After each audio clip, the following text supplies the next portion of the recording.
Hello. Mic testing. Good evening, everyone present here, and of course, those who are in the twilight area trying to come and thinking. You can send a SMS to them also. The program has already started.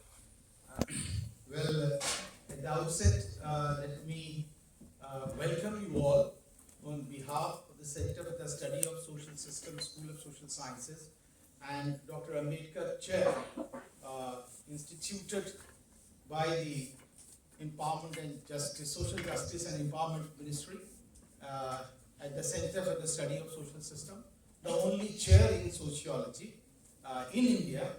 And on behalf of that chair also, I welcome you on a very auspicious day. This is 26th of November, on which Prof Ambedkar presented his final copy of the Constitution to the President of India, and he very gladly accepted that Constitution. The 395 article and 8 schedule Constitution, which took almost 2 years, 11 months and 18 days to be completed, in which Baba Saheb was for 141 days working as the chairman of the drafting committee. And then actually he piloted the 7,635 amendments which were there in the draft constitution, read 7,635, discarded 5,162 amendments and incorporated 2,473 amendments in the constitution. He not only worked as the drafting committee chairman, and we all know that there were 7 members to say, and T.T. Krishnamachari on the last day when it was being presented said that out of 7 members, 6 were not present.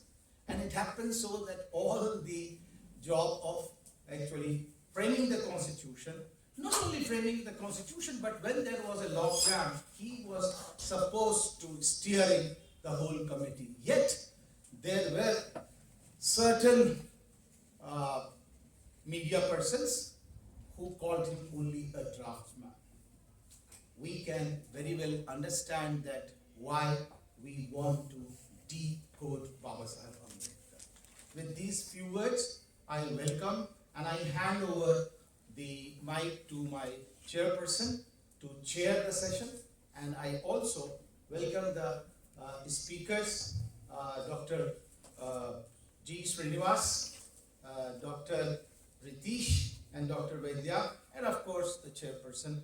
They gladly accepted my invitation to engage with the book and give their critical findings. And as I maintain still, Ronald Barthes, the author is dead.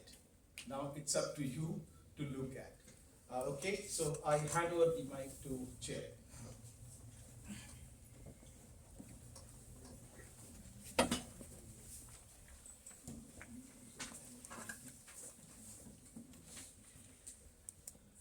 From the Center for Study of Social Systems, we welcome you all. So the book is Decoding Ambedkar, Ideas of Nation and Nation Building. It's by Prof Vivek Kumar. Prof Vivek Kumar teaches in Sociology and also a former chairperson of the Center for Study of Social Systems from 2018 to 2023. He has also earned his doctorate from the same center. He is also the Ambedkar Chair Professor in Sociology, instituted by Minister of Social Justice and Environment, Government of India. Professor Kumar also had been the convener of Global Studies Program in collaboration with 4 international institutes. As a full-time Teachers Fellowship recipient, he has been a visiting associate professor at Columbia University in New York. As a DAD UGC Fellow, he also has been a visiting faculty at Humboldt University, Berlin. His specialties in the methodology of social sciences, social exclusion, and collective movement. His publications include Caste and Democracy in India, India's Social Revolution, and Dalit Leadership in India. And before handing over the mic to the chair,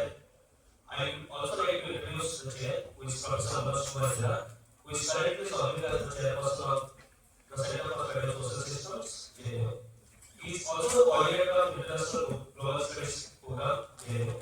He has also coordinated an international collaborative teaching program with the Department of Sociology, York University, Canada.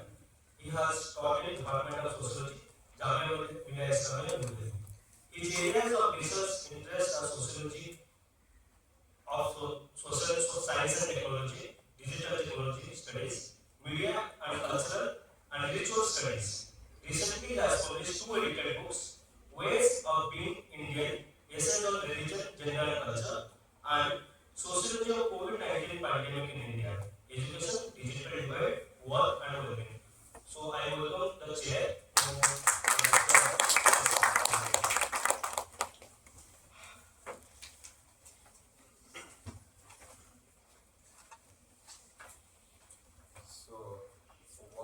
Welcome to all of you on behalf of Center for the Study of Social Systems and Ambedkar Chair, Center for the Study of Social Systems. I welcome you all. And today, in fact, it's a very, very significant day for all of us because we are celebrating November 25th. It's a day when all our founding fathers and especially Ambedkar gifted one of the finest document in this universe. Why I'm talking about the finest document? Because what we are today, because of this Constitution of India. So we are in fact celebrating the Constitution Day, and this is very, very important. The three things and the four things which is associated with this particular document, the justice, liberty, equality, and fidelity. That's a very, very important component of our everyday life activities. In terms of, because you know India as a nation, and precisely we are also giving credit to Baba Sahib Bhimrao Ambedkar, this continuous effort, continuous engagement, long years of the work. And if you read this document back to that, you will realize his contribution. He has immensely contributed, not only for the marginal of this country, they have immensely contributed for everyone.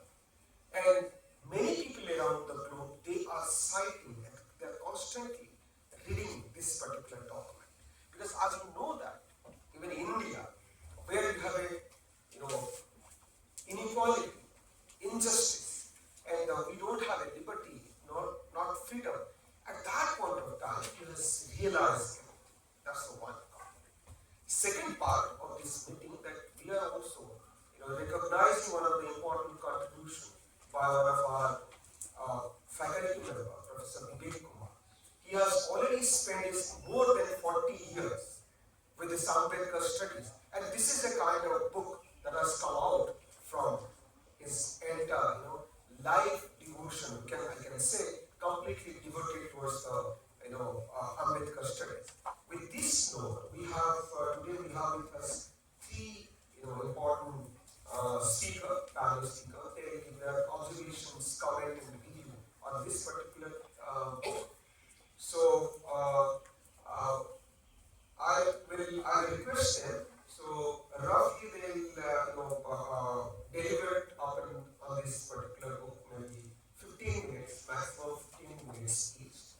Then we'll invite, because though Ronald Barth is talking about the author is dead, but the author is alive, and the author is constantly engaged and explored to understand this marginal issue and our Ambedkar issue. Then we'll invite him for his comment, and then we'll finally conclude, and we'll also take up some of your observations from your side. So the first I would like to invite Dr. G. Srinivas, and Srinivas, please introduce. To Professor Manoj Kumar Jena. Dr. G. Srinivas is an associate professor at the Center for the Study of Social Systems, School of Social Sciences, Jawaharlal Nehru University. His academic expertise spans a wide range of sociological disciplines, including social movements, gender studies, social exclusion and caste discrimination, social mobility, sociology of development, sociology of urban life,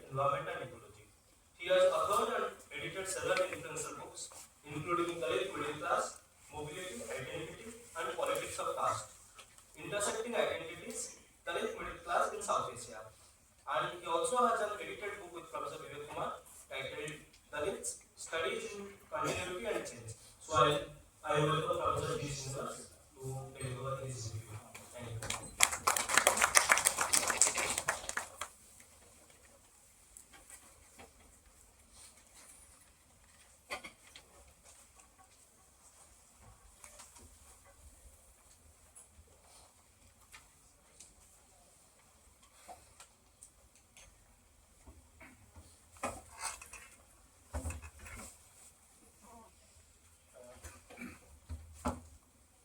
Thank you for this invitation, Prof Vivek Kumar. And, thanks for the introduction. Okay.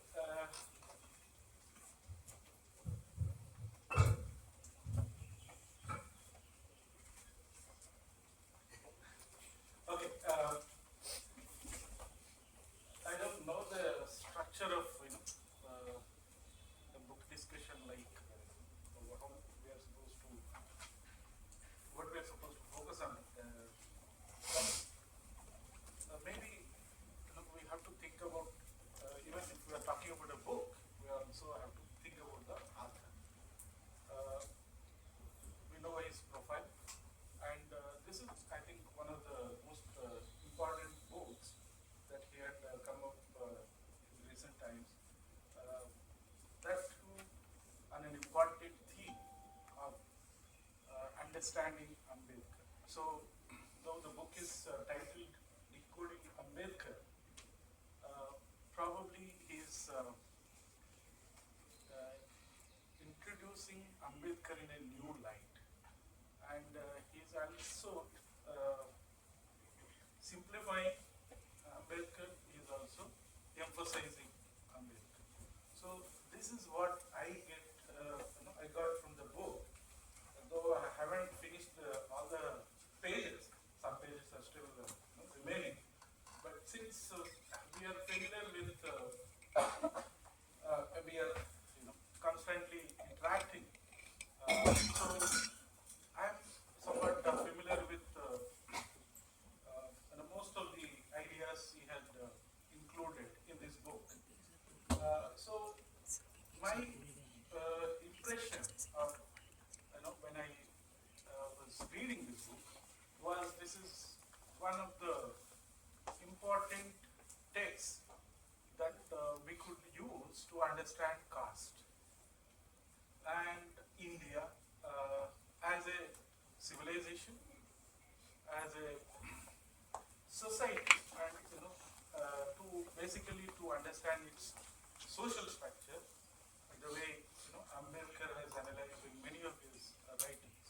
So this book, as some of you might be familiar already, it has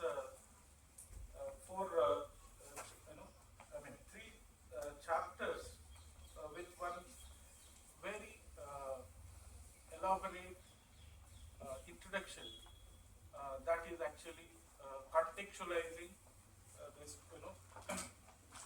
this book and its significance in a way, not only the book significance but also the theme with which the book is engaging. So Ambedkar and his ideas and praxis is the Decoding Ambedkar Ideas and Praxis. That is the first chapter in which I think some of the important themes were already elaborated by the author. So his entire analysis about Ambedkar and how he had been say what he calls erased or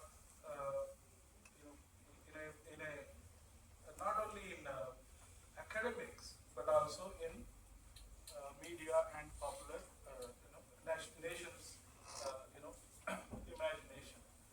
But despite these concerted efforts in the first 3 or 4 decades after independence, Ambedkar was undermined in comparison to other national leaders especially, we could think of two names, maybe Gandhi and Nehru. So there is so much scholarship on those two leaders, in the initial decades, than on Ambedkar. Until some of the foreign scholars started focusing on, the most deprived sections of Indian society. That is how they, could, kind of locate or identify the significance of Ambedkar, not only for the upliftment or empowerment of this vast, section of Indian society. So that's how, the academic recognition or inclusion of Ambedkar begins, through such scholarship. So in chapter 1, I think Professor Vivek Kumar is trying to draw our attention to how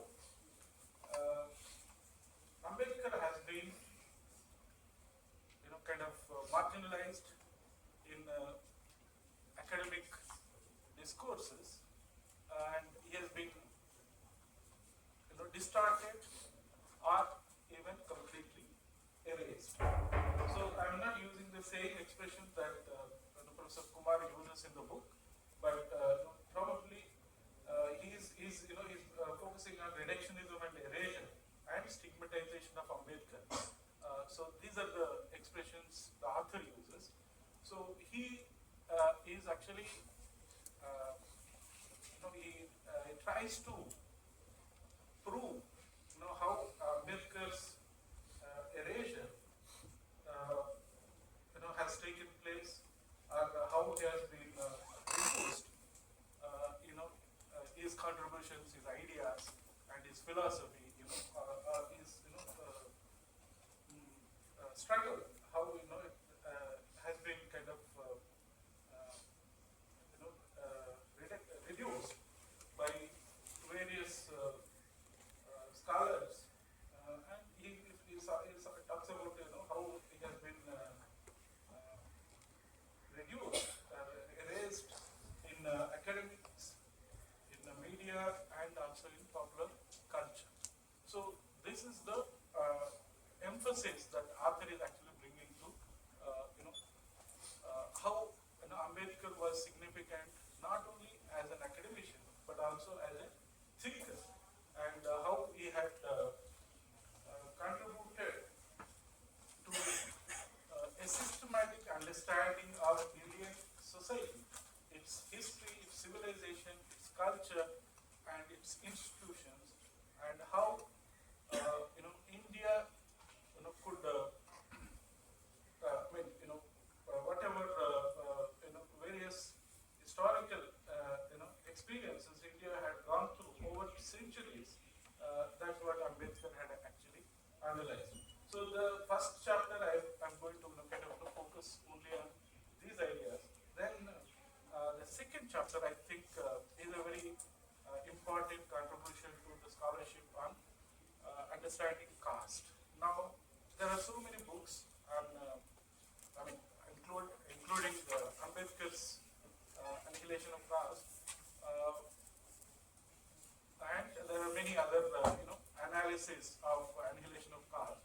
But this particular chapter in this book, I think, is the best summary, best analysis of what exactly Ambedkar meant, how he actually analyzed what is caste and what is the problem with caste.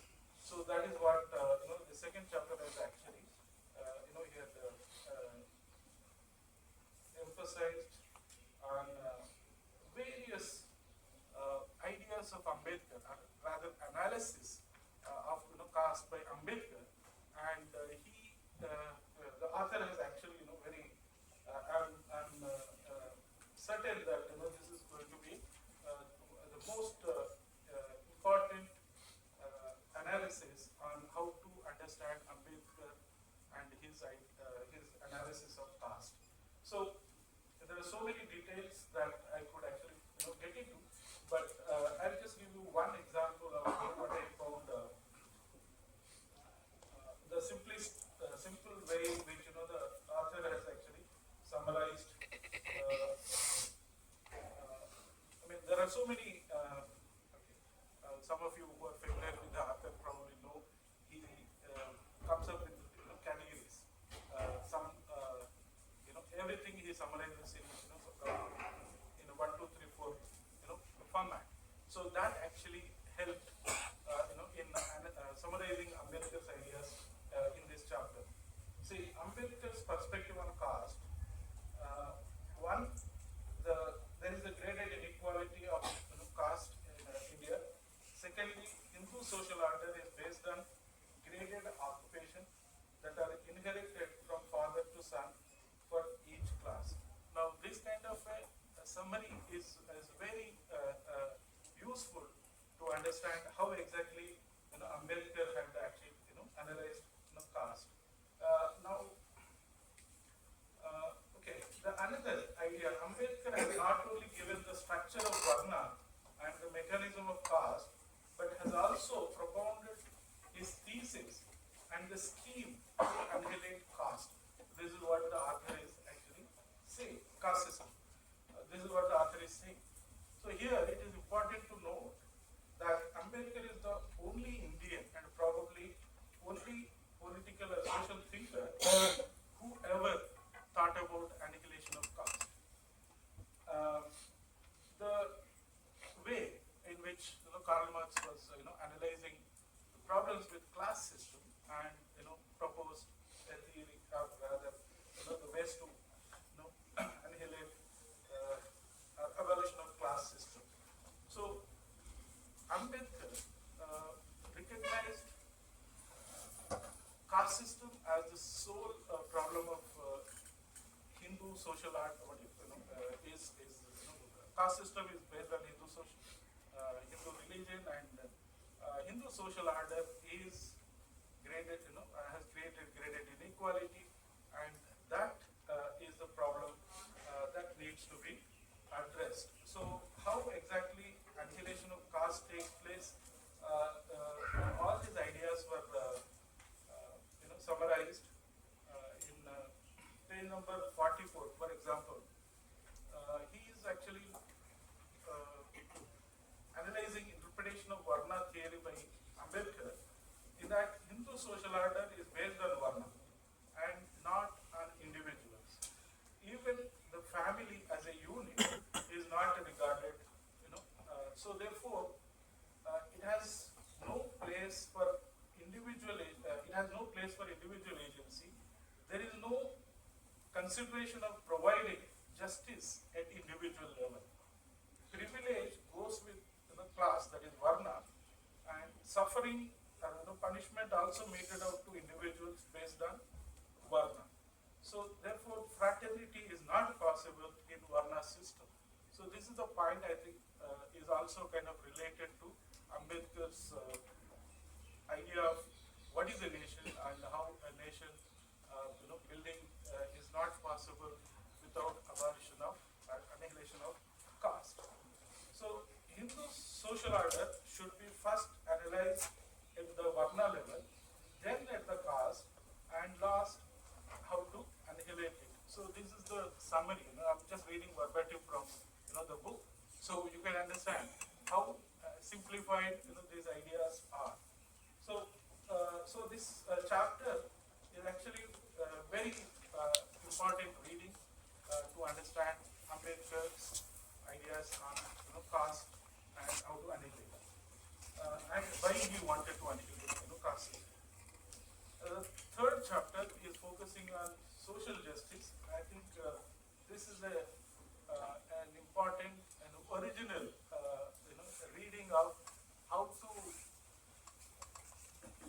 understand the context or the need for social justice in a society like India, which has graded inequality, and it has it is trying to develop into a modern nation state, and it still needs so much to actually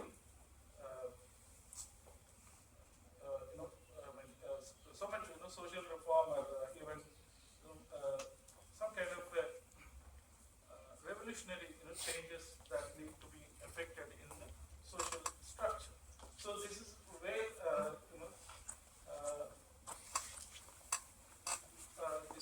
the need for social justice and how Ambedkar has actually propounded, not directly, that's what the author is saying, but his ideas of social justice are very important, and that his idea of social justice is related with equality, liberty, and fraternity, as Ambedkar derives it from Gautam Buddha, not from the French Revolution.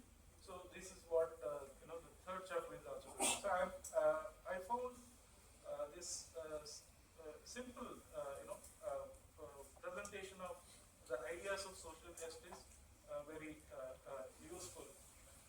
So the fourth chapter, this is what I'm just going to talk about 1 minute. Nation and nation building is a very important analysis of how do we actually locate Ambedkar during, not only during the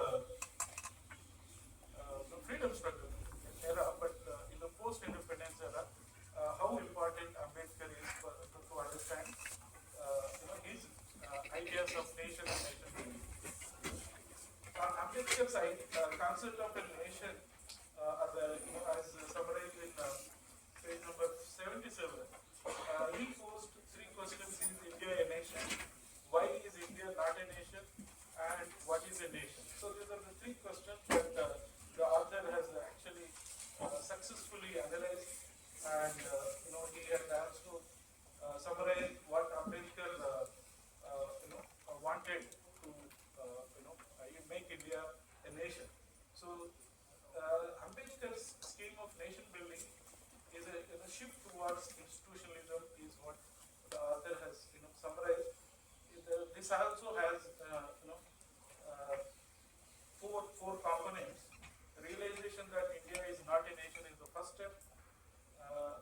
Forgetfulness of the turbulent cost of hatred and animosity between different sections of the society to make a positive beginning is the second precondition. Then freedom of survived classes is also reality. So then fourthly, breaking the monopoly of the governing elite. So these are the prerequisites of nation building. This is what the author has summarized in. So this book, I think, is a very important contribution to the scholarship on, and not only understanding Ambedkar, but understanding India as a nation. How Ambedkar has analyzed India's past, and also kind of given a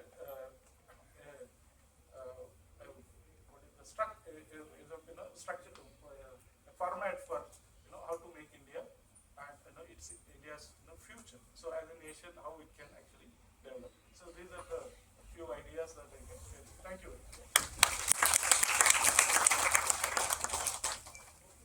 Thank you, Srinivas.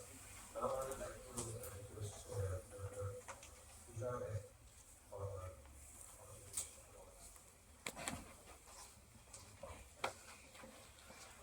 Thank you, Dr. Srinivas, and thank you, Professor Jena.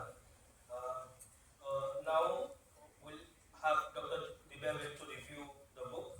Dr. Divya Vaid teaches at Jawaharlal Nehru University in the SEM Center, in the Center for Study of Social Systems. She held a postdoctoral position at the Department of Sociology at Yale University and at CSSS, New Delhi. Her research interests include the study of social mobility and inequalities, educational attainment, work, economy and the labor market, gender inequalities, and class and political participation, with an interest in the application of quantitative and mixed methods. Her work has appeared in the Annual Review of Sociology, Contemporary South Asian Survey, Studies in Indian Politics, South Asian History and Culture, and Economic and Political Review, among others. She is the author of Uneven Odds, Social Mobility in Contemporary India in 2018.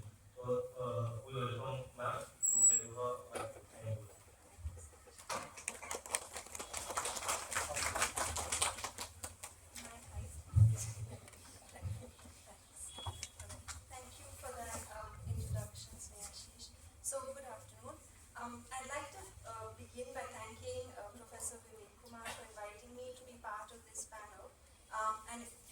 more importantly to discuss and comment on his book, Decoding Ambedkar, Ideas of Nation and Nation Building.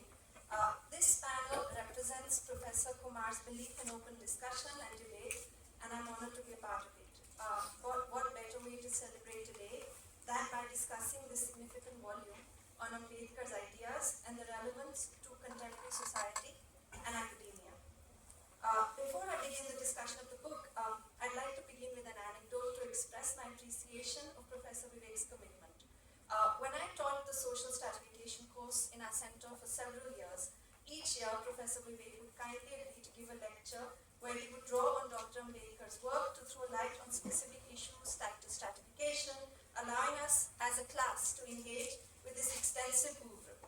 I'm glad to see that much of what he spoke about in those classes and the passion with which he exhorted us to read Ambedkar has been discussed in various ways in the present volume, making this an important reader for students of sociology and social stratification to read along with Dr. Ambedkar's own books and lectures. Coming to the book under discussion, this volume begins by bringing to the fore two issues, as mentioned by Dr. Srinivas, of reductionism and erasure, of Dr. Ambedkar both in academia and in the public imagination. On one hand, Professor Kumar argues that Ambedkar has been reduced to a Dalit leader alone, and on the other, his work has not found its due place in academia, including within sociology, social anthropology, history, literature, and the media more broadly. These twin issues of reductionism and erasure underpin the discussions in this book. Through examples of films, academic texts, and public discussions, this absence, which is both conscious and unconscious, has significant ramifications for the growth of a discipline. Dr. Ambedkar is foundational to Indian sociological thought, but despite being well-versed in political science, economics, and anthropology, as well, of course, as in the legal domain, through his training both at Columbia and at the LSE, he is seldom a part of the curriculum in Indian sociology, as discussed in this book. It is indeed unfortunate that the recognition within social sciences in India for Dr. Ambedkar's contribution has come late, and later in some cases than it has in the West, as the author argues. Methodologically, this volume, drawing on Dr. Ambedkar's vast oeuvre, books, papers, talks, as well as biographies and experiences, highlights the significance of drawing on a range of material and data, including personal experiences, for building on and arguing about a perspective, which Professor Kumar calls the perspective from below. And in this regard, I'd just like to read a few sentences that the author writes in another paper, but it's reproduced here, which is very important to understand this perspective. He says, this is a perspective in which knowledge is produced by people who have a consciousness shaped out of their unique structural location at the lowest ebb of the Indian social order. This structural location is unique because it is due to this that they are forced to suffer from cumulative and collective exclusion. The former means that they are simultaneously excluded from social, economic, political, religious, educational, spatial, etc. spheres of life. The term collective here means that it is not one individual who suffers this exclusion, rather, the community as a whole suffers from exclusion. Further, their location has a bearing on the construction of consciousness out of which the production of knowledge takes place. End quote. This discussion needs our attention and engagement, not least since it underlines the impact of exclusions, both reductionism and erasure, on the production of knowledge itself. As students of sociology, Professor Kumar then takes us through the works of eminent thinkers such as Mills, Kuhn, and Frere to understand these erasures and exclusions and their ramifications. Further, while discussing the epistemology of Ambedkar's thought, Professor Kumar discusses how Ambedkar produced rich empirical knowledge, both from the readings of the Buddha, from reading Fule and Kabir, as well as in his own personal experiences, as well as what Professor Kumar identifies as 8 types of data. This importance of biography in particular in knowledge production is something we as sociology students would do well to learn from and engage with. It is not something to be brushed aside as inconsequential, but rather as something that allows us to walk in the footsteps and understand from one's lived experience. This book, as Dr. Srinivas discussed, is broken up into different chapters, 4 of them along with a conclusion. The introduction in particular, as mentioned, provides a rich backdrop to the remaining chapters, as it positions the various approaches to the production of knowledge that can be gleaned through Dr. Ambedkar's work. The subsections of the chapter are a comprehensive overview of Ambedkar's life as a political leader, a social reformer, an education, and an architect of the Indian Constitution. The chapters in this book have a vast breadth, from Dr. Ambedkar's contribution to the understanding of the caste system, to issues of social justice, and to ideas of nation and nation building. Each of these deserves a detailed engagement. However, for the purpose of my discussion today, I will limit myself to a few key points to illustrate their significance. In particular, to Ambedkar's contribution to understanding the genesis and development of caste as a system, and to the significance of this to issues of social immobility and intergenerational reproduction through notions such as imitation. However, while I focus on this, I am indeed cognizant of Professor Kumar's own perspective that Ambedkar's writing should not only be reduced to these concepts, but needs to be put within the broader perspective of his academic, political, and social contributions. First, the discussion on Ambedkar's contribution to understanding the caste system, its origin and development, as well as the thesis of the annihilation of caste, are discussed extensively in the second chapter of the book. Taking on from Dr. Ambedkar's talk at Columbia and his other extensive works on this issue, Professor Kumar reiterates Ambedkar's reasoning for the growth of caste and for its spread. Understanding caste as graded inequality, which has made its way into the economic field and led to the persistence of relation between occupational inheritance and what's called fixity, along with commensality and intermarriage, are important. Further, the discussion of the genesis of caste opens up the critiques of theories on the characteristics of caste, which limit it to either the specificity of occupational rigidity or to issues of purity and pollution. Rather, Ambedkar exhorts us to consider the prohibition and intermarriage as the key, and as Kumar states, and I quote, the viable characteristic that can be considered as the critical element of caste. The discussion that follows this has important impact for the study of the relation between caste, gender, and patriarchy. How do we engage with Dr. Ambedkar to understand the role of women in both caste production and reproduction? This is a question worth considering. Taking forward the key discussion that I mentioned, the second aspect that is understated and not adequately engaged with in the context of Dr. Ambedkar's writing, but has an impact on understanding social inequality and its persistence, is the relation between caste and social mobility and immobility. Interestingly, as we routinely study concepts such as Sanskritization in our courses, it is worth turning to Professor Kumar's book to understand how issues of imitation were indeed discussed long before and seen as central to the creation of caste itself. Ambedkar's engagement with Tari's work, especially his law of imitation, is crucial in this context. Here, the direction and intensity of imitation are both significant. Not only does imitation flow from higher to lower, as quoted by Kumar, but as Ambedkar stated, the intensity of imitation varies inversely in proportion to distance. In effect, imitation varies by social distance. What might the impact of this be on our study of not only caste, but also on mobility processes, and in particular on the creation of boundaries to mobility, that is, ways in which avenues to mobility might be closed off? This is also worth considering and open to detailed engagement. Relating caste then to the economic domain as well as to issues of power is important. Professor Kumar ends the work by highlighting an important point. In what ways may Dr. Ambedkar epitomize the potential erasure and reductionism of other prominent thinkers, activists, and scholars from marginalized communities, and the attendant pitfalls this absence has to a comprehensive sociology of knowledge and a sociology of India? Might there be ways to read other leaders and activists and draw on their work for us as social scientists? This then provides us a path and a map for thinking through how categories and definitions themselves come to be, where knowledge is produced, by who, and in turn how this is reproduced across generations, all of which are issues of significance to us as scholars in the social sciences. I end by congratulating Professor Kumar once again for starting off this important discussion with relevance to sociology and beyond, and for inviting me to this panel. Thank you.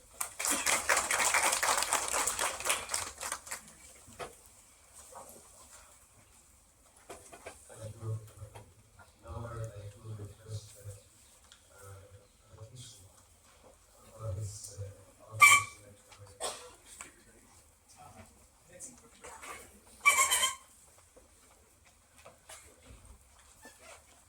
Thank you, Divya and Jena. So now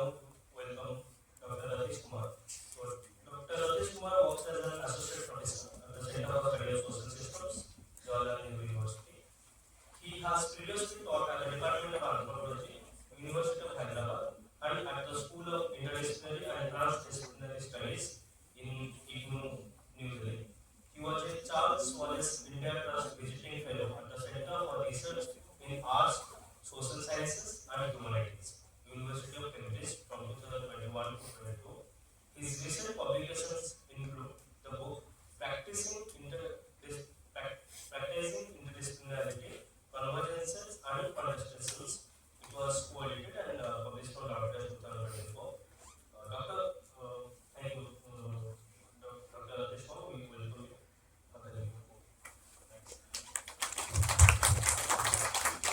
Thank you, Srinivas, for the introduction. Once again,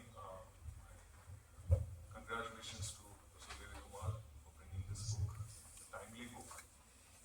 What do you think? Yes.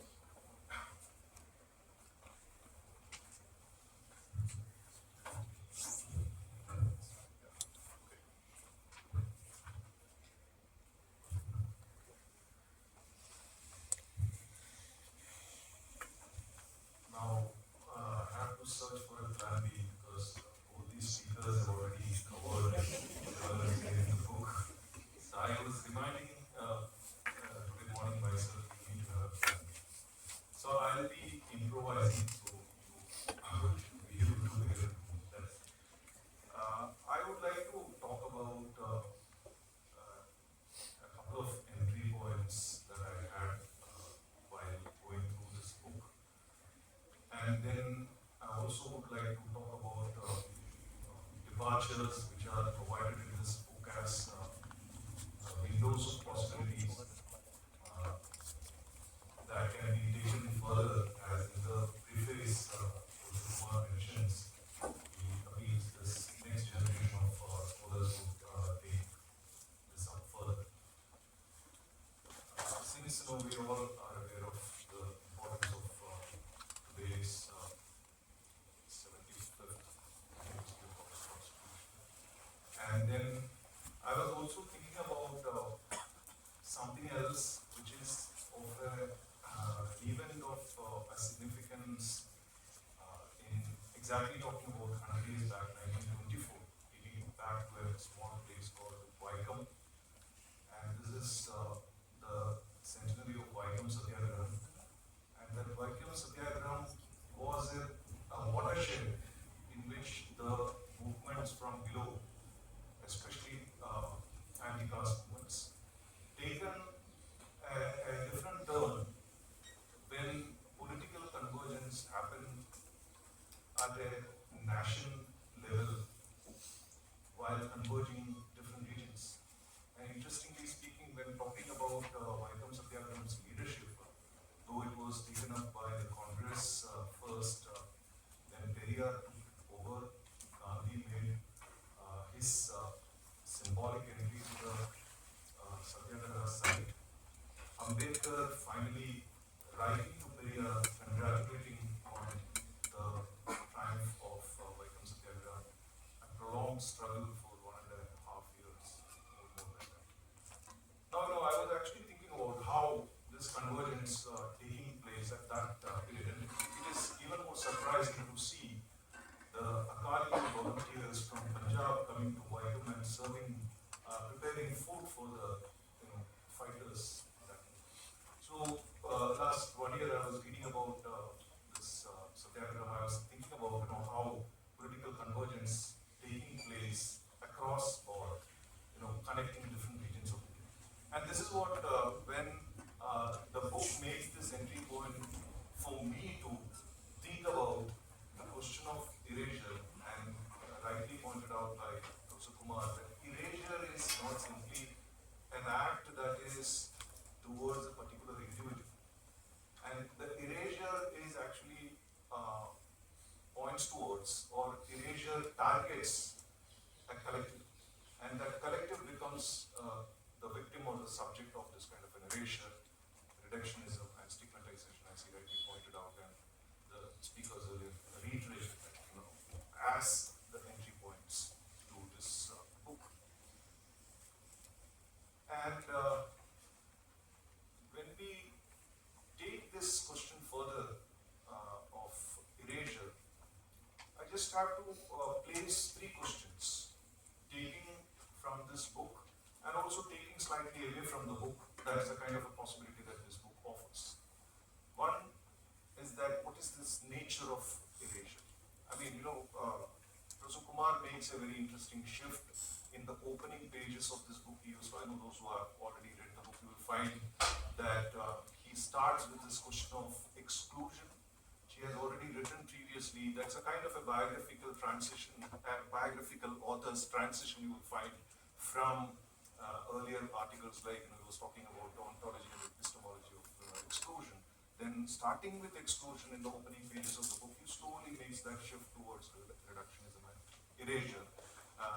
When you are talking about exclusion, these processes are slightly different when it comes to the understanding of who is the target, and that is what I was actually mentioning at the beginning. And then comes the question, what is the nature of this erasure? And he actually typologizes this, and that's what Dr. Srinivas already mentioned, how it is being classified. What is the nature of this erasure? And you will find how erasure takes place when Ambedkar is reduced to a Dalit activist. Then there is a sense of doubt among the academicians and the journalists whether Ambedkar is the real person behind drafting this constitution, reflected differently by Arun Shourie and others. Where I would like to see, rather than reductionism or erasure, there is also a process of what we can call distortion. When I think he has already read out the numbers, 7,500, I am not having this number, more than 7,500 amendments. Going through each of them, he was finding problems with more than 5,000 and finally discarding more than 5,000 and accepting around 2,000 plus. So you will find in Ambedkar's processes a kind of an activity that is an academic erudition plus an empirical quest. That is a kind of a passion-driven activity while drafting this constitution. Now, within all this, reductionism and erasure taking place, the next question is posed before us is that, who is this agency, or who is this, what is this structure actually makes this reduction possible, or this erasure possible? So it is, there is an invisibilization of this, structure, that who is actually making it. You can actually make sense of a force that is a dominant force, whether you call it in different ways, the ruling class, the upper class, the savana, so on and so forth. Then one has to look at this processes of erasure, and he rightly mentions that why this erasure is taking place in so on and so manner. Now, in that way, he is actually listing a few issues with some sort of a significant markings. For example, he's talking about why this erasure is forced and what prompts the so-called force to erase Ambedkar's works.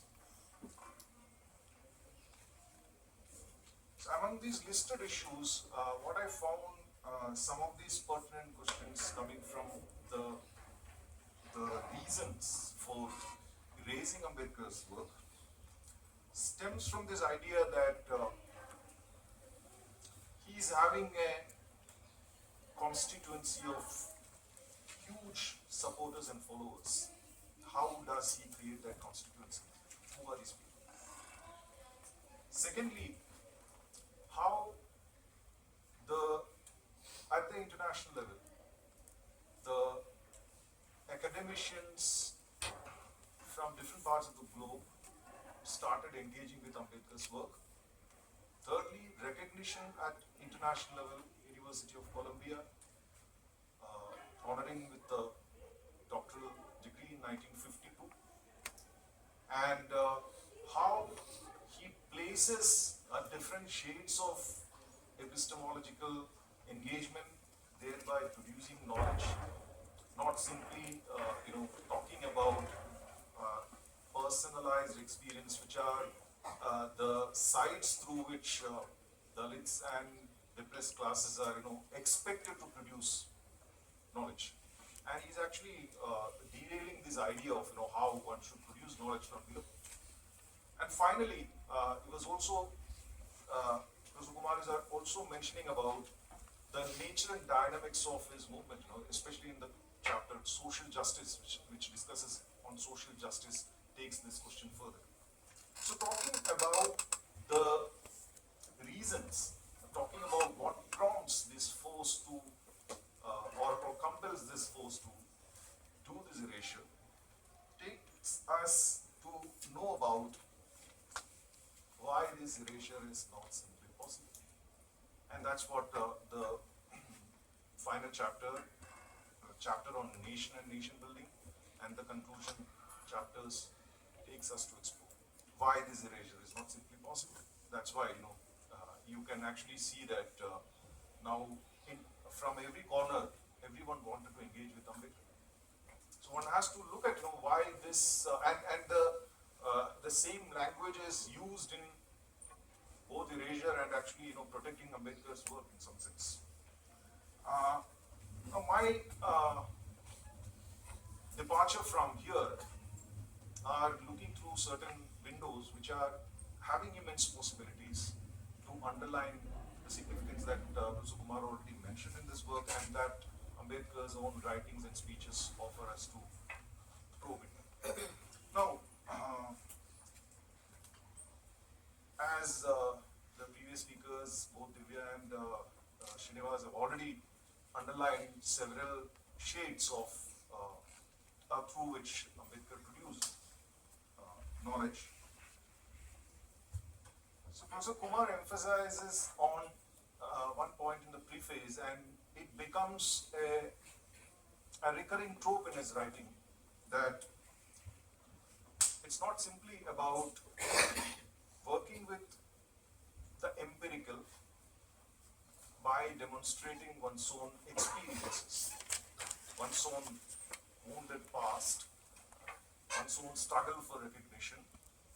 And that's how someone writes from below. You are expected to write in an autobiographical fashion.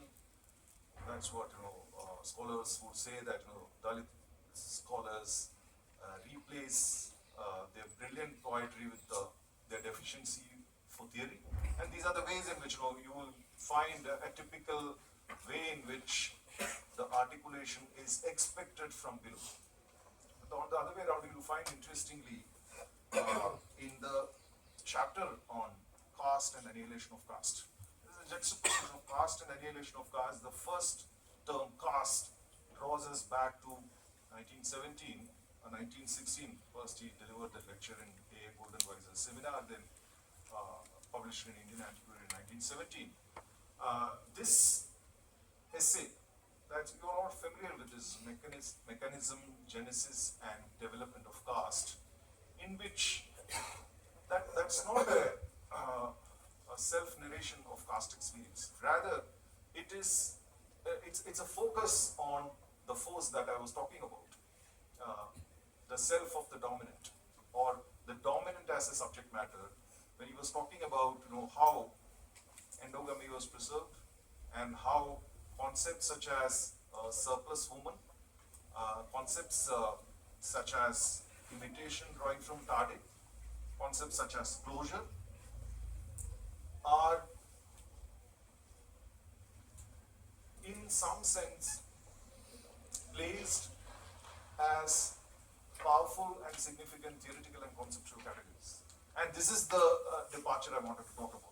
From while entering into the scholastic way of working with facts and empirics, but doesn't rest on the empirical, but goes back to the theoretical and conceptual. And that is not really expected from a perspective from below. That's what replicated by Prof Vivek Kumar's own writing.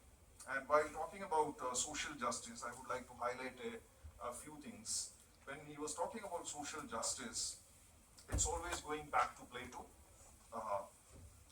Rawls, Gellner, and when he was talking about nation building, it's always an engagement with Renan and Gellner again. And of course, as I mentioned earlier, the question of imitation, a different variety of this that we will find later in Indian sociology, which I don't want to refer now. That is not being acknowledged the work of even Tade or Ambedkar, even though the scholar knows what Ambedkar wrote about imitation, drawing it from Tade. So this is another kind of erasure. I think Professor Kumar did not, for maybe some deliberate reason or not, I don't know, he did not refer to that or he did not engage with that. I hope those who are familiar with this debate and discussion got the point, which I don't want to reveal it very specifically. Anyway, what I just wanted to bring to another layer of his problematizing of the nation building is of the focus on the ruling class. What was the role of the ruling class? He also uses the term governing class as well as ruling class interchangeably to mention the foes I was mentioning earlier. The force actually superimposes its privilege and power over the lower caste. Now, Ambedkar draws parallels from the post-revolution, the post-French Revolution, France, and after feudalism, what happened in Japanese society from roughly from 1855 to 1870. And these two parallels bring forth the idea of how the ruling class in these two, and in the French context, the clergy and the nobles, and in the context of Japan, it is the daimyos. I'm not sure I'm pronouncing it correct. Daimyos and the samurais. They are the feudal class and the warrior class, or whatever we call. So how do they take the question of the political forward by thinking about the common question of the nation, and then came up voluntarily to give up their rights, privilege, and power for the larger quest for nation building. So Ambedkar takes these two examples from France and Japan to look at what would have happened in the Indian context, what was the ruling class, the post-colonial nation state, and during the colonial period also the nationalist elite, how they were actually responding to the question of nation building.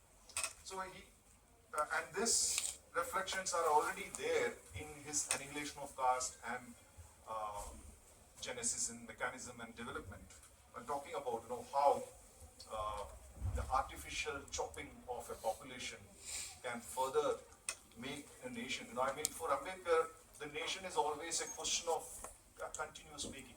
It is not a question of an accomplishment in its totality. It's always in the process of making, and what this making is demanding from the powerful, the ruling class, and the nationalist bourgeoisie or aristocracy, whatever you call in the French or the Japanese or the Indian context, can't really compare the Indian context with the other two locales that we are talking about. So while bringing these layers in these 4 chapters, what the book accomplishes in my way of reading, because he was already mentioned that the author is dead, and I would take this kind of a freedom to think about, when Barth was talking about the author is dead, he doesn't literally mean the author is dead, but he was actually mentioning about, or he was emphasizing the birth of the reader. I would like to, I think that is my plan B, to take a rebirth as a reader. So I just wanted to make a kind of a closure. It's not a closure, still, the windows are open to take that Ambedkarite road to read it further. So what I'm trying to emphasize by drawing both from Ambedkar's writing and also what Professor Kumar has extended it further is the language of theory and concept rather than resting it with the language of the empirical. So now when the questions of theory and concepts are in a struggle to talk back to that force, I would like to make one point to conclude this by saying that of course there is an erasure taking place in these nature also for these reasons, and also there is an impossibility of this erasure. I just want to make that point very clear about this impossibility. Even at all, even if this erasure is taking place in a systematic way in academia, in media, in popular culture, I mean popular culture in the making of films, like if you look at IMDb, as Professor Kumar already mentioned previously, that you will find in Attenborough's Gandhi, you will not find who is has done Ambedkar character. Ambedkar character is there or not. You will not find in that list of cast and crew. But the moment you look at Jabbar Patel's Baba Sahib, Dr. Ambedkar, you will find the third character is Mr. Gandhi. After you will find Ambedkar. So this part of the production of popular culture is not simply the way in which we need to understand the reception in the popular culture. So this point I would like to conclude by saying that taking the title of this book, Decoding, it's very interesting for me because he carefully chose this word decoding. He could have chosen deconstructing. These are fashionable terms. Deconstructing will go back to Derridian discursive, what you call the post-structuralist closure, with language prevails, nothing else. Even the word that is even more fashionable in these days, that is called decolonizing Ambedkar, because Ambedkar is understood to be a colonized subject, so you release him from that process of colonization to decolonizing. So while decoding comes from, I mean, I'm not really sure it is how this decoding happened. And decoding, there is a kind of a textual subconscious occurs to us all the time. Whenever you read a text, and I'm drawing it from Terry Hilton, textual subconscious draws it back to Stuart Hall, encoding and decoding. And decoding suggests that decoding's theoretical possibility suggests that the message or the meaning is never fixed or determined by the sender. And the message is never transparent. And also the audience has all the possibility to read in different ways, and the message can be shaped and reshaped in different ways. So while taking decoding, it also invokes the possibility of looking at the scholarship which are scholars of denial. Take for example, when we talk about, is there something called black sociology? Taking it from W.B. Du Bois, Stuart Hall, Fanon, these are the possibilities that decoding offers while talking about. I think this may be another project I'm really requesting you to take up this project to read Ambedkar through the scholarship, and that is the window I was actually expecting to be open, and probably the readers like you, since he has already invoked the path and can take up this project. And I once again congratulate Professor Vivek Kumar and Chair Professor Manoj Jena and my co-speakers and all of you for your patience. Thank you.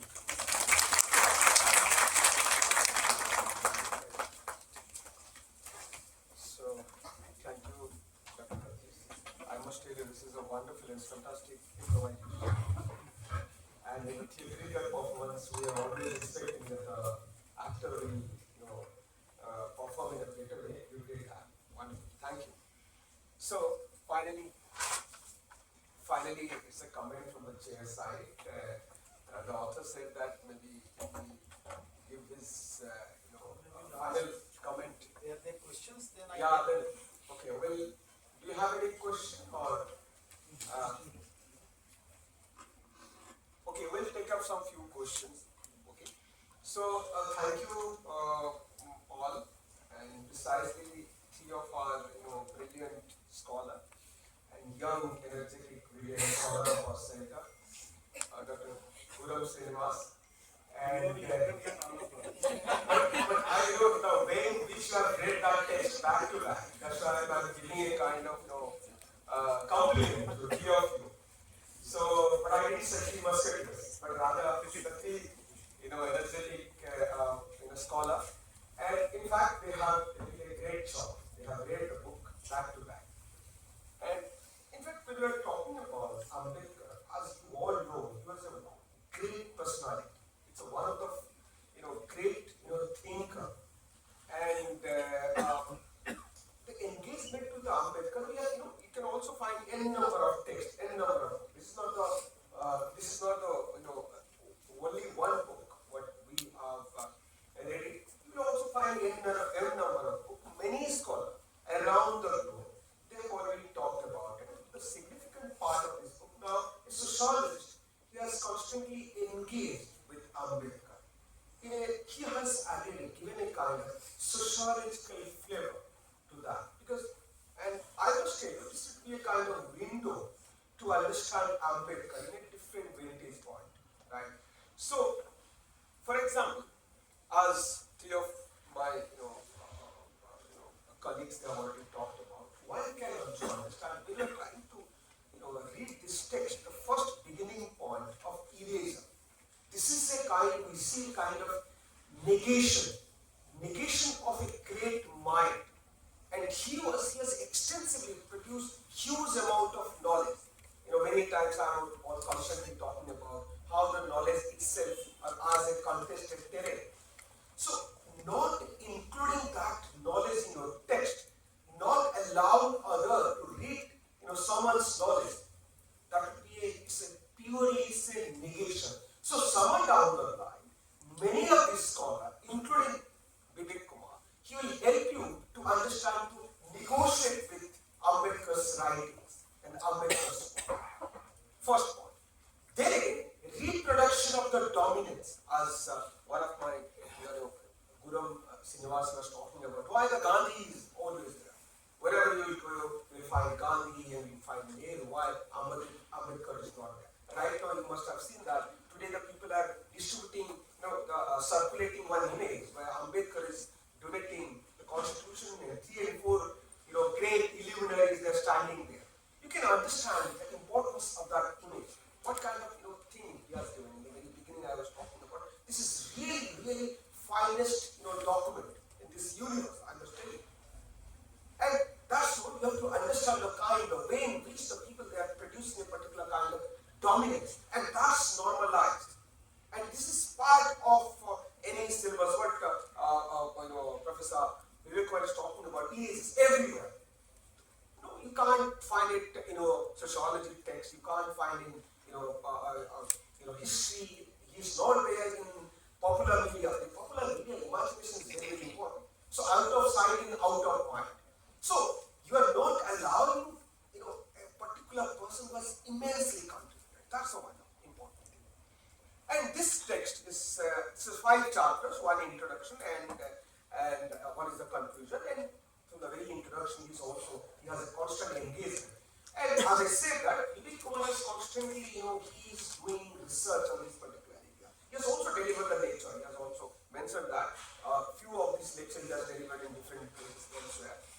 And the whole idea that this book, one, as all of our panelists have already talked about, one is the eraser. As I said that we have to understand the question of negotiation and negations, how some of this knowledge is important. So Ambedkar will help you to understand everything, right? He is not talking about only nation building. He also talked about extensively what he has already highlighted, the surplus man with the question of caste system, right? And therefore, when you read the constitution, you will find everything. His lived experience, the kind of suffering, he has suffered at that particular period. Even his experience and what he has read over there in the different international universities, you will also find everything over there. So therefore, this is the one important one. And for us as a student of sociology, we are always concerned about the caste. Caste itself is a gem. At any point of time, it will reappear anywhere. Wherever you go, the caste will appear. Then his engagement with the caste and the question of the annihilation of the caste is absolutely phenomenal. Right? That particular text, when he's writing a particular kind of text, is questioning everything. This is phenomenal. Again, this engagement, if you read this text and further, that will also help you read Ambedkar's entire volume. I must tell you, if you are interested in the marginal studies and the Ambedkar studies, just explore all his Ambedkar's writing. It's completely irrelevant. Even today, one of my colleague Ratheesh was talking about the question about the nation building. It's an important and vibrant question We are constantly negotiating with that. Then as he has already, he read all these, starting from the Buddhas, Kabir, and all these, illuminaries of this country, what kind of knowledge they have produced. On the basis of that, he's constantly talking about how the Ambedkar is highlighting the question about the justice, equality, fraternity. Then here, Vivek Kumar is also trying to decode that as well. Right? So, another important component, what I have found out, because as you know that those were our students, his engagement with the question of the epistemology and the whole question of the epistemology, starting from Descartes to all other things, and his engagement of this course, he's extensively trying to analyze Ambedkar's idea. And again, Dr. Guru was talking about categorization. He's very good at that. Even he'll also talk about the categorization. He has also used that particular idea. He's also talking about the social justice and other. So, finally, what we would recommend, just have a look on that particular text. As I said that, this particular text will provide a kind of window to understand Ambedkar differently, and even in a sociological perspective. As I said that, he has given a kind of sociological flavor to that. So that you will also, get a kind of, it will, enhance your, temptation to read Ambedkar again, the entire book. So with this note, now I'd like to invite the author and of this book, and he will have, give the comment, or else he'll take up some questions on your observations. They are asking me or they are asking to the panelists. I think that. So the author is important. Yeah. So what's your name? Please tell us your name and then your question. And that should be precise and pinpoint. Yeah. So my name is Dr. Shubhira, Okay. and I'm from CPS. Right. And my question is from the speakers also, and also from Vivek sir. So first question that I would like to ask, I wanted to thank Professor Vivek sir for this book, and as I have been kind of attending his lectures, so of course this could be the culmination of all these lectures, on Ambedkar. I see like that in that book, So my question is, as we talked about erasure here, so somewhere if Vivek sir is thinking, as he's working in Ambedkar, that the way in the academia or on the nationalist level, the erasure that has happened with Ambedkar, so especially in the academia, if I'm talking, does he think as a student, what does he expect from us? Should we kind of, the scholars who have ignored him or something like that, should we shame them? Should we not follow them? What should we do? Should we not read them? Second question is, if as Ratheesh sir has said, that it is open to that message is never clear, and as we see how Ambedkar's appropriation is very rampant, so I don't know. Does Ambedkar, through his writing, expect any kind of ethics from from us? Okay. Thank you. Yeah, that's Vivek Kumar then. I think let us collect few more questions. You can stand. Yeah, you can. We can answer this question. Others will ask them. I think thanks a lot to the speakers who have really taken the job very seriously, and I wanted that this to happen in this manner. The design was that there is a trend in the university that we call speakers from outside, as if that we don't know anything, and they are more learned and they will teach us, and we will clap. भगवान किसी का हो ताली नहीं बजाओ. I did not want to do that. I think that Center for the Study of Social System has the capacity to take mentor with any academician of the world. That is my say, and therefore I believe in my colleagues. I think that our center has this collective wisdom, because my book is not of my doing. I have been benefited with my victims. I keep on calling my students, and there were actually there were readings taking place, like Dhatri was there, and they were reading, and they were reading of the book when actually it was in a manifest, and then Srinivas and others, they were preparing the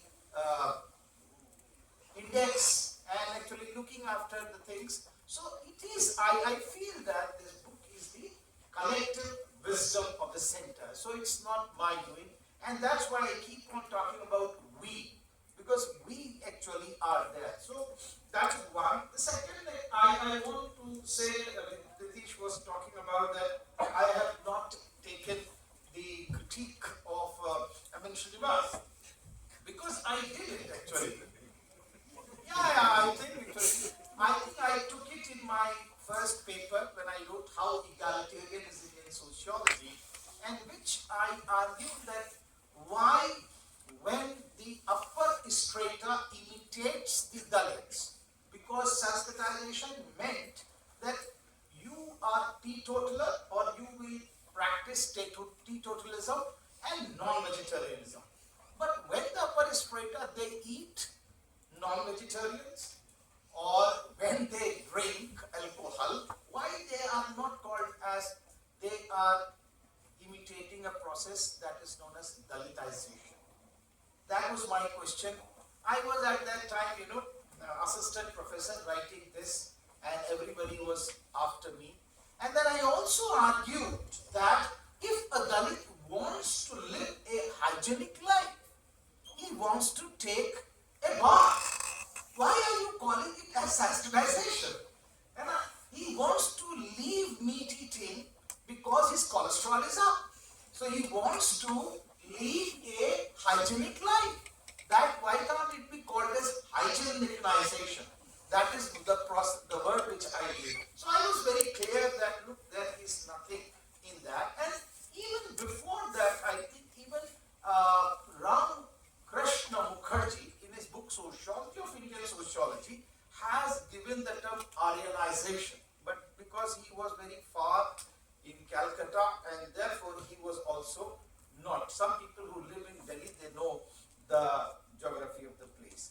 Well, as far as my students are concerned, I will never actually ask them to disturb the feathers, because you are all in the making of your career.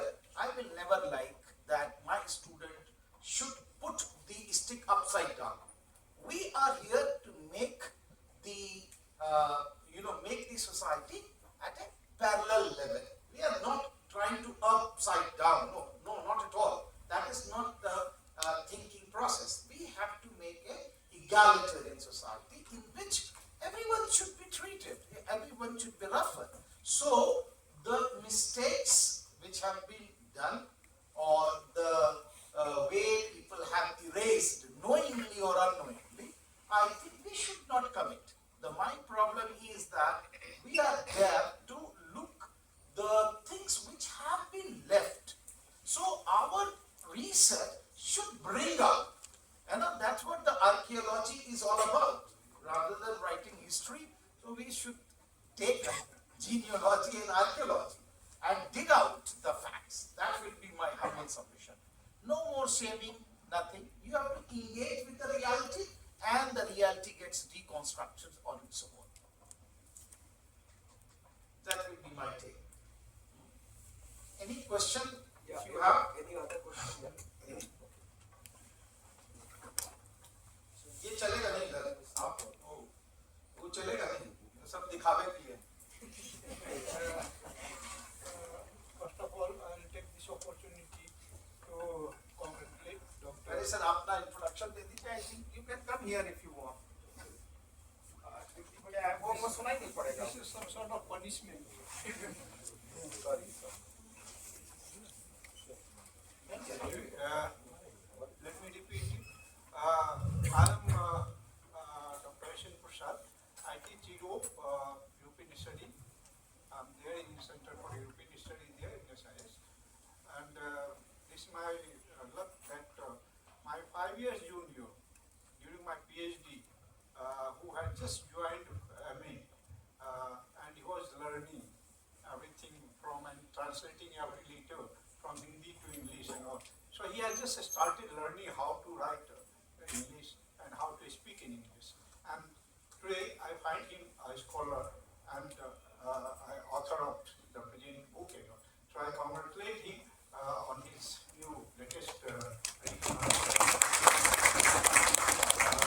This is a day we are celebrating our Constitution Day, and this is really a great contribution on part of Dr. Vivek Kumar, how to understand our constitutions. In this context, I just have a query about if redactionism is concerned. Dr. Vivek, as is also a victim of this, redactionism. Dr. Ambedkar was also a victim of that.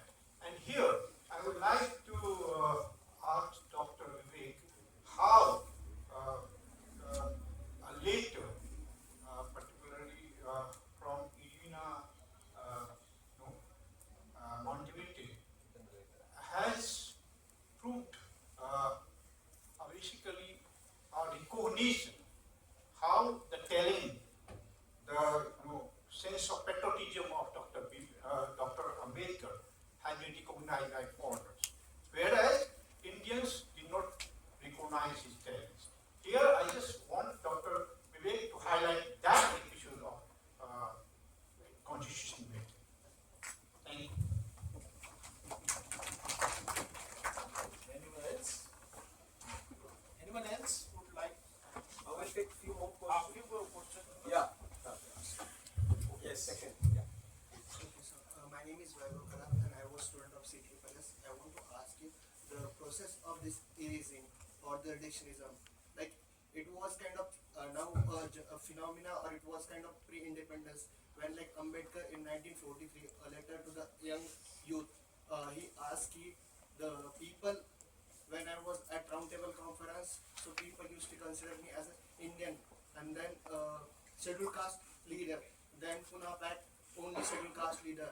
At then 1937 Independent Scheduled Caste Federation only SC leader. And when he was contest speaking, that time he was become the Mahar leader. So Ambedkar was knowing this phenomena of reductionism. So but after that, how do you see academia? It was political. Like whatever reductionism was happening, it was political. But after independence, how it become more academic? Will you elaborate on that? Yeah. Next question. Yeah. My name is Parivartan. I'm from Ambedkar University. So, Professor Ratheesh said that the erasure is not simply possible. So, can we ask the question of that, is reductionism or reduction of Ambedkar possible? Or is it the tool? If the erasure is not possible, then we would reduce him. Okay, we'll take one or two question or else. Yeah, fine. Well, I think I can begin with reductionism, as you know, that, why I have used this word reductionism. When I begin with the persona of Babasaheb Ambedkar, then of course he was reduced to Dalit figure that everybody knows. And, Dalits used to use the term Dalit Masiha. That was the beginning. But they were not static, I think.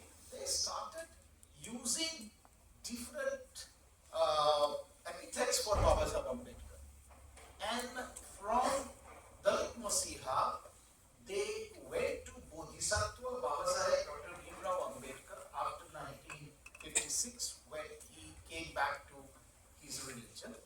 And then now we will listen actually that he is also being termed as Rashtrmata Babasaheb Ambedkar. And then he is also being actually, in Marathi people used to say Bharatiya Ghatnanche Shilpkara. Ghatna yani ke constitution, maker of the constitution. But now he is being termed as global icon. And why? Because we know that how everybody has just actually revealed that, busts of Babasaheb Ambedkar had come to 10 universities of the world. Now these bust, if you think actually in Columbia and London School of Economics, it was easy because he was the alumni of these two universities. But why Amherst, Massachusetts? Why Brandeis University? Why York University, Toronto? Or why Simon Fraser University, Canada? Or why Queensland or Melbourne University of Australia? Why Vietnam or why Japan? So I think there is this notion that his readings or his work, even I have not quoted many people, actually those who have referred Ambedkar at the level, I have only quoted 16 of the foreign authors who have taken note of Babasaheb Ambedkar, starting from Ziliot, Ombet, O.M. Lynch, and then Cosimo Zene, Perry Anderson, Christopher Zeffelet, Oliver Hampshire, John C. Webster, Simon Charsley, Christopher S. Quee, Maren Belwinkle, and Barbara R. Joshi. These are few people. But on the other hand side, if you look at, he himself has quoted at least 50 of the foreign authors which I have noted in this text. So what I'm trying to argue of reductionism was that his larger idea as an academic Ambedkar, has not been engaged with. And my whole, this issue is that let us look how Ambedkar has produced knowledge on formal occasions with particular perspective. It is not that he is, as Ratheesh was talking about, it is not experiential reality that he was only producing. Rather, he was talking about theoretical and conceptual categories in which he was trying to look at. And this is the example of nation and nation building, and how this conceptual category of nation can be constituted, taking lead from Renan. And then if you take actually constitution, how he is talking about Jefferson, how he is talking about self-representation from different types of polity. And also, I'm trying to look at why did Western democracies fail? He is talking about that, the elite revolution of France and Japan. I think there is abundance of literature of academic notion. It is not the speech I have been telling since very long that some people spoke and that they became knowledge. They gave a speech and that they became knowledge, or that it becomes knowledge. That is not, I'm not talking about Babasaheb speeches. I'm talking about knowledge produced on formal occasion, referential knowledge. And therefore, I think engagement of Babasaheb Ambedkar at the level of academics is required. And that's why reductionism. The second aspect of reductionism, even when evaluating his movement, people talk about that it is only a monolithic whole. Babasaheb Ambedkar's movement, but his engagement with the movement at different levels, like education, how the education will be produced for the masses, which he was fighting. He was not fighting only making a political party, but he had actually published 5 newspapers. And just see the dynamics of the newspaper. Begins with Muk Nayak and ends up with Prabuddha Bharat. So that is the vision he has for the country, that he wanted a enlightened India. And then he begins with basically the Labour Party, and he starts actually imagining Republican India. So I think there is not the static aspect of his movement. Then opening the schools. Who will actually look the schools, and not schools only as the vocational education, because nowadays actually Dalits need vocational education. He was not opening vocational education colleges, and who was helping him? That is another story. But look at sociology was one of the very important very important discipline to be taught. And science on the other hand, Siddhartha College is another one. So I am trying to argue that let us look even in activism that reductionism has taken place, that he was only leading caste movement or elimination of caste. Rather, there was nothing. The third aspect of this movement, the religious renouncing. Why did he choose a religion to actually come back to the religion? I think that is a long essay. I think one should read Baba Saheb Ambedkar's Buddha and his Dhamma. I think that will again open a new vision that how did Ambedkar try to compare Karl Marx with Buddha. And that reading is very important. So the examples which I have taken in this text is something from my conceptual categories which I am trying to argue that if I will look Baba Saheb Ambedkar, how do I look? Why the others could not look? That is the question. And this question remains with us still, that if we engage Baba Saheb Ambedkar from our felt need and desire, that is organic engagement, then definitely the meaning changes.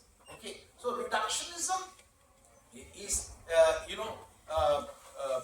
not possible, because as you know that Badan Adan Kaushal used to say कि लोग गांधी को भुला देना चाहते हैं, लेकिन सरकार भूलने नहीं देती। लेकिन सरकार बाबा साहब को भुला देना चाहती, लेकिन लोग नहीं भूलने देते। So I think if you look at how Ambedkar has entered in the university, is not because of the benevolence of the academicians. It is the movement which has forced them to accept Baba Saheb Ambedkar. And even today, when we have movements, people are only taking his photographs for making him as a savior. But though Baba Sahab ki manna or Baba Sahab ko manna, these are two different things. So I think we have to look at that activist is not only a simple activist of emancipating the individual. When he's talking about rights of the woman, he's not talking about rights of the Dalit woman only.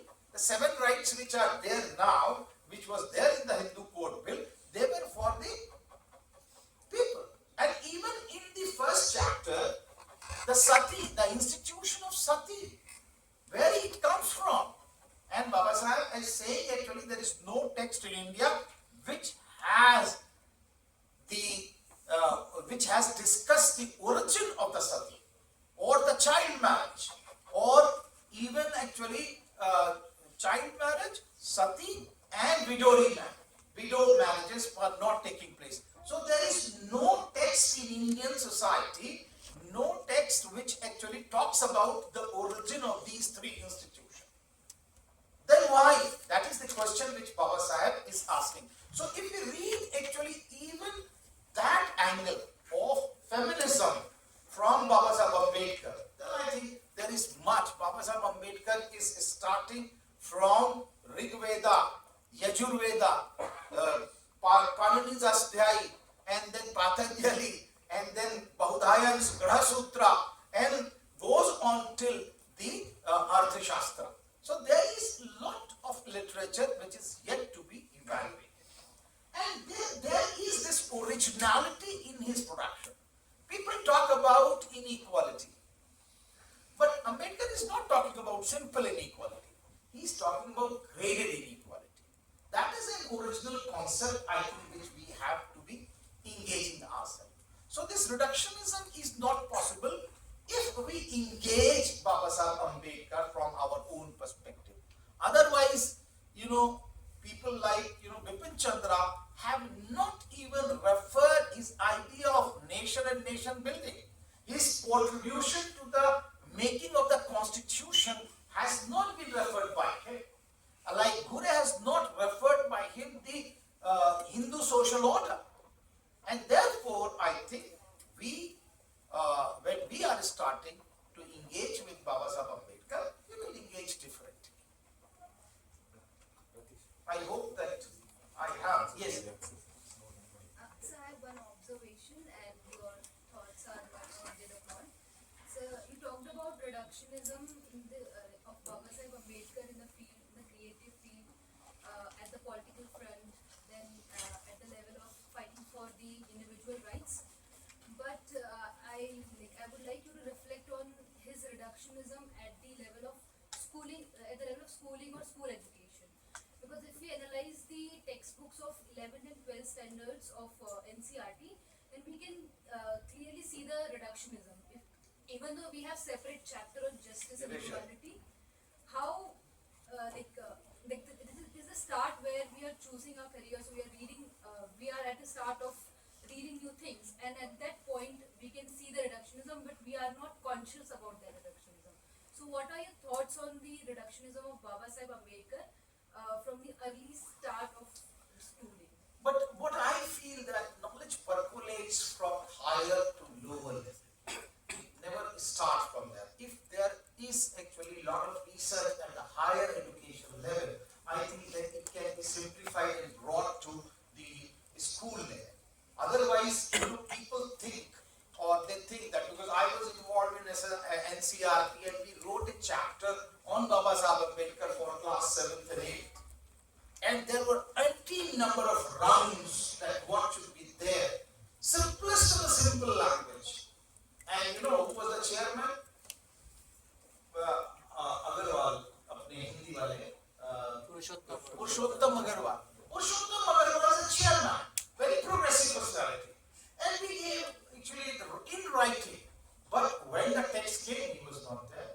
So I think we will have to actually produce so much of knowledge, or the ocean of knowledge, that people are forced to take. Right now, if you go to our central library, even the Baba Sahib Ambedkar volumes are not there. It is only Ambedkar chair actually provides them on 14th of April for exhibition. So you can understand actually how this, reductionism. But I am also intrigued by one thing which actually people have not touched upon, and that is stigmatization. The worst part of that is stigmatization, as I was actually telling. One is of course from the from Arun Shourie, because Arun Shourie calls him as a rapporteur in his book, and then he becomes twice the minister of the government. So a person can demean Baba Sahib Ambedkar and yet get highest post in the country.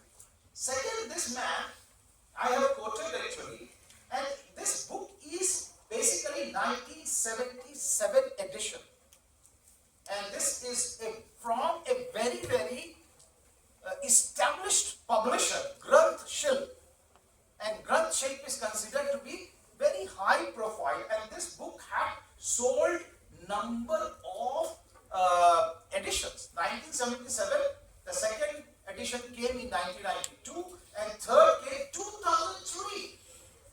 And then in between there were prints 87, 94, 96, and what he calls Baba Sahib Ambedkar, Baba Saheb Baroda के राजा और महार जाति की अछूत कन्या के पुत्र थे. Somebody is writing in 1977 and that books get published.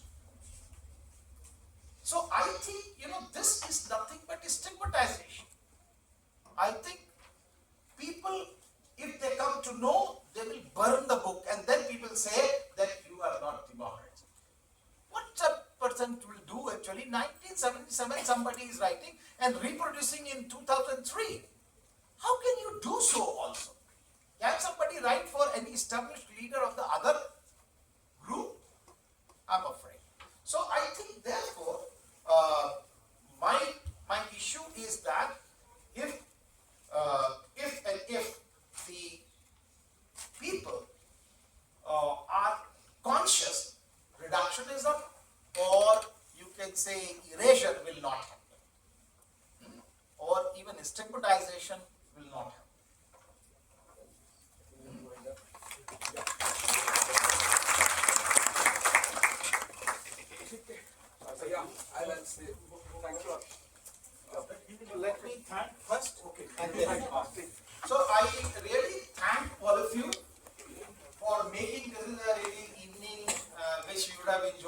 samosa, and I thank my students because I know they're hard pressed for their term papers and tutorials and exams, and all their teachers are sitting. I think they will not spare them. But you all have come, you have made it possible. I thank my students who helped me in preparing my book by reading and also by taking out time for preparing index and seeing the bibliography. I think few people can be named, but I'm not naming because others may feel bad. The second, I really thank my colleagues who have made this possible, and the type actually, the sociological engagement for me was very important. I can take it to anywhere else, but I think this satisfaction which I have got when my colleagues celebrate the book, celebrate me, I think that is the achievement. Thank you so much for that.